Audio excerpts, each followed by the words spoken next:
My name is Stacy D. Cook, 24 years old. My boyfriend Ryan is 24, and we've been together a little over 2 years.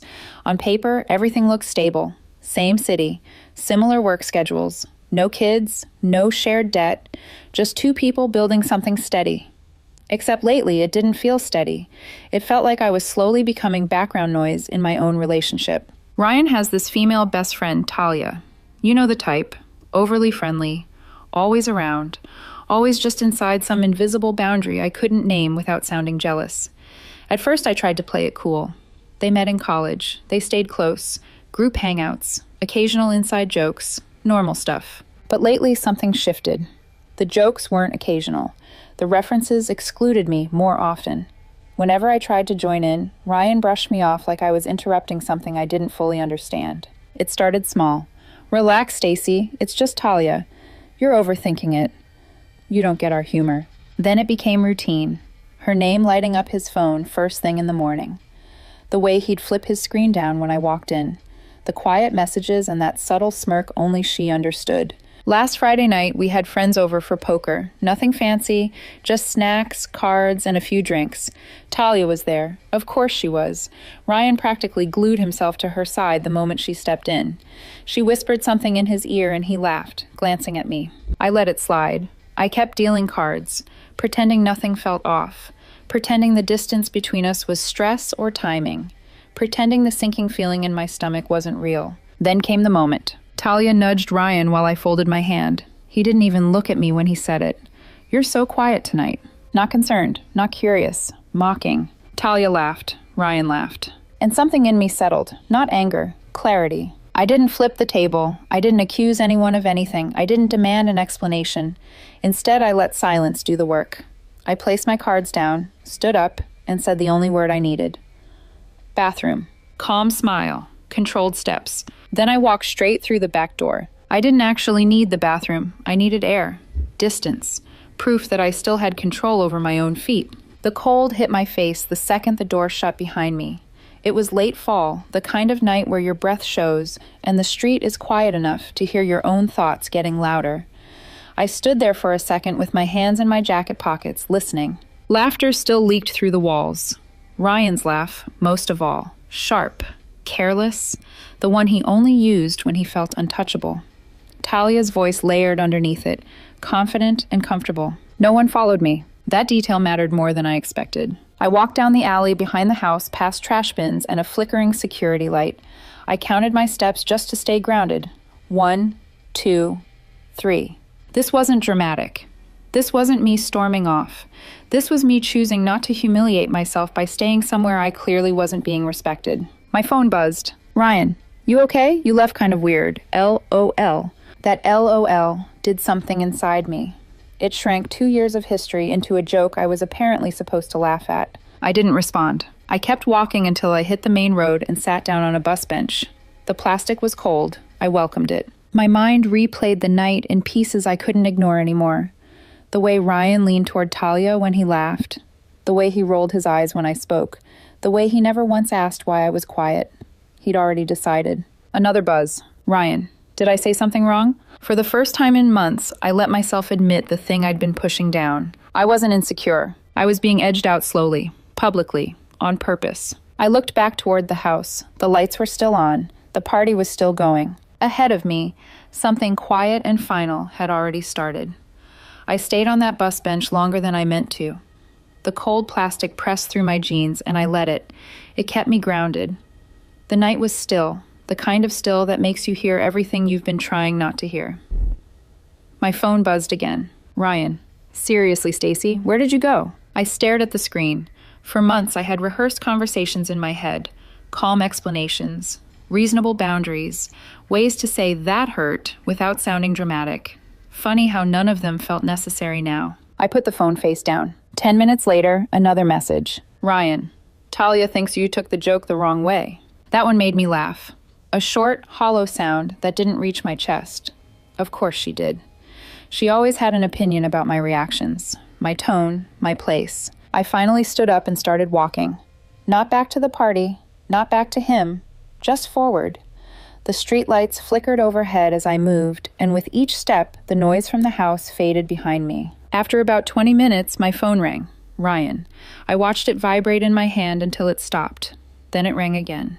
I answered this time, not because I owed him, but because I wanted to hear his tone. "What?" I said. No anger, no warmth. "Why did you leave like that?" he snapped. Not worried, annoyed. "You embarrassed me." I let that sit between us. "You laughed at me," I replied evenly. "Oh my God," he said, dragging the words out like I was exhausting. "We were teasing. You're so sensitive lately." There it was, the familiar script. My feelings rewritten into flaws. "I wasn't sensitive," I said. "I was done." He scoffed. I could hear music and voices behind him. He hadn't even stepped outside to call me. Done with what? "With competing," I said. "With being the quiet girl you joke about instead of the girlfriend you respect." Silence. Not thoughtful silence. Calculating silence. "You're being dramatic," he said finally. "Talia's just a friend. You walking out like that was weird." Weird. Not hurtful. Not unfair. Weird. Something clicked fully into place. "I'm not coming back tonight," I said. "What?" His voice sharpened. "Stacy, don't do this." "I already did," I replied calmly. "We'll talk later." I hung up before he could turn it into another debate. I went home. My apartment. The one place that still felt like mine. When I walked in, it felt different. Not empty. Honest. No background noise. No forced laughter. No pretending. I dropped my keys in the bowl by the door and stood there longer than I needed to, just listening to nothing. My phone buzzed again. "Ryan, you seriously just left me there." "Ryan, everyone noticed." "Ryan, Talia feels bad." "Ryan, you made this a whole thing." That last one sealed it. "You made this a whole thing." I lay down on my bed and stared at the ceiling. I didn't feel numb. I felt clear, like my brain had finally stopped negotiating with my heart. An hour later, there was a knock on my door. Not polite, sharp, impatient. The Ryan knock. I opened it. He stepped inside without waiting. Arms crossed, jaw tight, already halfway into a speech he'd rehearsed in the car. "What was that last night?" he demanded. "You embarrassed me in front of everyone." I closed the door slowly. "You already said that." "Well, it's true," he snapped. "You don't just walk out because someone jokes around." "Then why wasn't I laughing?" I asked. He rolled his eyes. Hard. "Because you're insecure. You always do this. You go quiet, you brood, and then you punish me with silence." Punish. Interesting word. "I didn't punish you," I said. "I removed myself." He laughed sharply. "God, listen to yourself. You act like you're so mature, but you can't even handle a joke." I leaned against the counter, calm. "You didn't joke with me. You joked at me." His expression shifted, annoyance flickering into something colder, defensive. "Talia gets my humor," he said. "She knows I don't mean anything by it."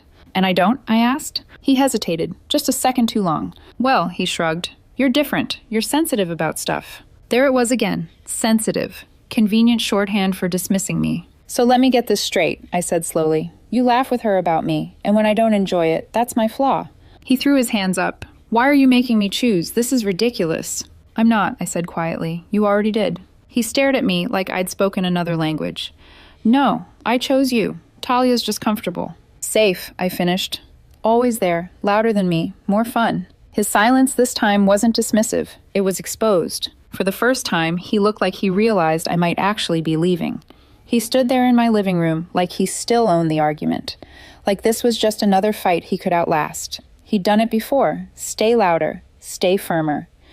Make me question my own reaction until I apologized just to stop the tension. "You're blowing this up," Ryan said, softer now, but not kinder. Strategic. "You always do this when you feel left out." "I don't feel left out," I replied. "I am left out." He scoffed. "That's dramatic." "No," I said. "That's accurate." His jaw tightened. "So what? You want me to stop being friends with her? Is that what this is?" I shook my head slowly. I wanted respect. I wanted you to notice when I was uncomfortable instead of turning it into a joke. "You never said anything," he shot back. "I did," I said. "Multiple times. You just didn't like how it sounded." He looked away, tapping his phone against his palm. "You're asking me to walk on eggshells." "I'm asking you not to laugh at me with someone else," I replied. "In public." That finally got through. His eyes flashed. "You're acting like I cheated." "I'm acting like I watched my boyfriend bond with another woman at my expense," I said evenly, over and over. He stepped closer, lowering his voice like that would make him sound more reasonable. "Talia understands me." The words hung there longer than he intended. I didn't flinch. "So you talked about me with her?" "Of course I did," he snapped. "She listens. She understands." There it was. No denial, no hesitation. What did she say? I asked quietly. He hesitated, too long. She said you'd do exactly this. Go quiet. Make it weird. Take it personally. The air in the room shifted. Not explosive, just definitive. So you both discussed how I'd react, I said. Before I reacted. He didn't answer. That silence told me more than any apology would have. I walked to the door and opened it. Stacy, don't be ridiculous, he said, the edge back in his voice. You're letting your ego ruin something good. I'm choosing not to be mocked in my own relationship, I replied. He grabbed his jacket, frustration radiating off him. You're making a huge mistake. Maybe, I said calmly, but at least it's mine. He paused at the threshold, waiting for doubt, waiting for me to soften. I didn't. When the door closed behind him, the apartment went quiet again. Not tense, not empty, just honest. I sat on the couch where he'd been standing and waited for the second wave. Panic, regret. The urge to text him something like, let's fix this. It never came. Instead, my phone buzzed. Talia. I stared at her name longer than I should have. The audacity almost impressed me. I answered. What? Hey, she said lightly. I think things got misunderstood last night. Did they? I wasn't trying to disrespect you, she said. Ryan jokes like that with everyone. I let a breath out slowly. No. There was a pause. You kind of overreacted, though, she added. That was the final confirmation. I'm not competing with you, I said. I'm stepping out. You're being dramatic, she replied. Maybe, I said, but I'm done being discussed instead of respected. I hung up. Ryan texted minutes later. Ryan, you're acting like I chose her over you. I read it 3 times. Then I typed the truth. You didn't choose her once. You chose her 100 small times and called it nothing. No response. I packed that night. Not in a rage, not in tears, just deliberately. Clothes folded, books stacked, toothbrush into a bag. Every item felt like evidence that this wasn't impulsive. It was overdue. Around midnight, another message came through. Ryan, so what? You're just leaving? After everything? I leaned against the wall and stared at the screen. I already left, I typed. You just didn't notice until now. Then I blocked both numbers. Not out of anger, out of clarity. When I lay down to sleep, my mind didn't race. It settled. I hadn't been quiet because I was weak. I'd been quiet because I was observing. And once I saw clearly, I didn't need to raise my voice at all. Silence had already said everything. The next morning felt strange in a way I didn't expect. No dread, no instinct to check my phone. Just the quiet hum of a day that belonged to me again. I went to work like nothing had happened. Same commute, same desk, same coffee that tasted slightly better than usual. Around noon, one of my coworkers glanced at me and said, "You look lighter." I laughed it off, but the word stuck. Lighter. That afternoon, curiosity got the better of me. I unblocked Ryan for 5 minutes. Not because I wanted him back, just because I wanted to see what narrative he'd built. The messages were stacked like they'd been waiting to be read. Ryan, I can't believe you blocked me. Ryan, Talia says you're being manipulative.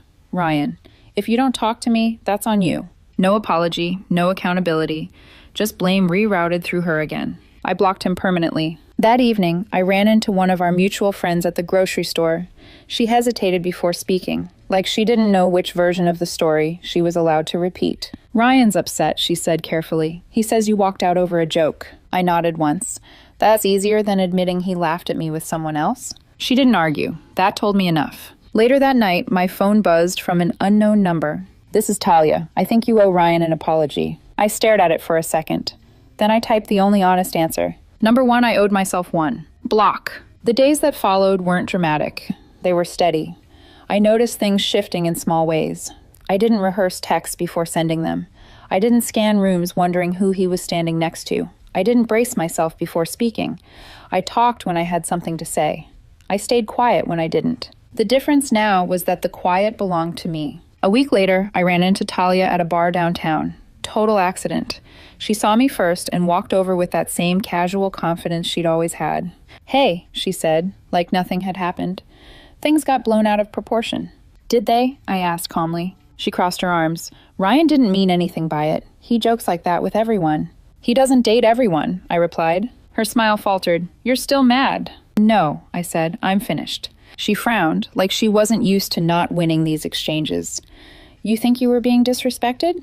I know I was, I answered. You were comfortable, and he let you be. She didn't have a quick response this time. I paid my tab and walked out mid-conversation. A month ago, that moment would have wrecked me.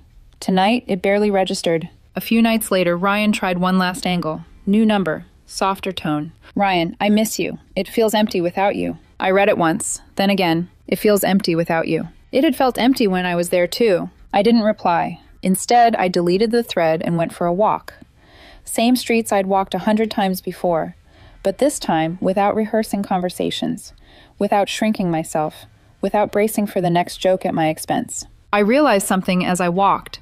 I wasn't healing from the breakup, I was healing from being minimized, from being told my reactions were wrong instead of my feelings being valid, from doubting my own perception because someone else found it inconvenient. The quiet wasn't lonely anymore, it was protective. A week passed. The story stopped mutating. At first, people had been careful around me, using phrases like miscommunication or bad timing. Then details started slipping. She really laughed like that? He didn't even follow you outside? Funny how silence gives people space to think. I never corrected anyone, never defended myself. The truth doesn't need hype once the pattern becomes obvious. One evening, I ran into Ryan again at a grocery store parking lot. He looked polished, composed, practiced. Wow, he said, you look good. Thanks. He shifted. I'm seeing someone. I nodded. Okay. His eyes searched my face. He's confident, knows his worth. I hope so, I said. There was a pause, then he exhaled. I didn't think you'd actually leave. There it was, the sentence underneath everything. I believed you, I said. What? When you said I was overreacting. When you said I was sensitive. When you laughed at me. I believed you. His posture changed, less confident now. I didn't think you'd actually leave, he repeated quietly. I know, I replied. I closed my trunk and got into my car. He stood there watching, waiting for regret. There wasn't any. That night, lying in bed, I replayed that sentence. He didn't think I'd leave. For a long time, he was right. I would have stayed. I would have laughed along, paid the bill, edited myself smaller. Walking away wasn't revenge. It wasn't dramatic. It was the first honest thing I'd done for myself in that relationship. Some relationships don't end with shouting. They end with clarity. And once you see yourself clearly again, you don't go back to places where you had to disappear just to belong. I didn't raise my voice. I didn't fight. I didn't beg to be heard. I said bathroom, and I walked out the back door. Not because I was weak, because I was finished explaining myself to people who laughed instead of listening.